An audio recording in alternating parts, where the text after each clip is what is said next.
பூசத்தன்னைக்கு எப்பயுமே காலையிலேயே கோயிலுக்கு போயிடுவோம். கிளம்பி காலையிலேயே பாலாபிஷேகம் பார்க்கணுன்னு. நாங்கள் எப்பயுமே சென்னை வலசரவாக்கத்தில் உள்ள முருகர் கோயிலுக்கு தான் போவோம்.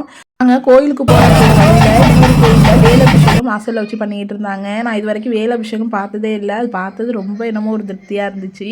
கோயிலுக்கு போயிட்டு காலையிலேயே ஒரு 6:30க்கெல்லாம் கிளம்பி போயிட்டோம் பாலாபிஷேகம் பார்க்கலான்னு. அது பால் காவடியெல்லாம் வந்து 11 மணிக்கு தான் பண்ணுவோம் அப்படின்ட்டாங்க. தம்பியை சீக்கிரம் அழைச்சிட்டு போகிறதுனால அவ்வளோ நேரம் வெயிட் பண்ண முடியாதுன்னு அதுக்கப்புறம் அர்ச்சனையெல்லாம் பண்ணாங்க. அர்ச்சனை பண்ணி சாமி கும்பிட்டுட்டு பூசத்துக்கு ஒரு 2 வருஷமாக அன்னதானம் மாதிரி பண்ணிக்கிட்டு இருக்கோம். பஞ்சாமிர்தம் நாங்களே பண்ணிட்டோம். பொங்கல் மட்டும் கடையில் ஆர்டர் கொடுத்துருந்தோம். இதன் குட்டி நான் தான் கொடுப்பேன் எல்லாருக்கும் பொங்கல்னு கடைசி வரை நின்று கொடுத்தாரு. வீட்டில் எல்லாமே பண்ணது திருப்தியாக தான் இருந்துச்சு. ஆனால் என்னமோ ஒரு மாதிரியாக இருந்துச்சு பாலாபிஷேகம் பார்க்காதது. சரின்ட்டு வீட்டுக்கும் வந்துட்டோம். வீட்டுக்கு பக்கத்துலேயே ஒரு சின்ன முருகர் கோயில் இருக்குது.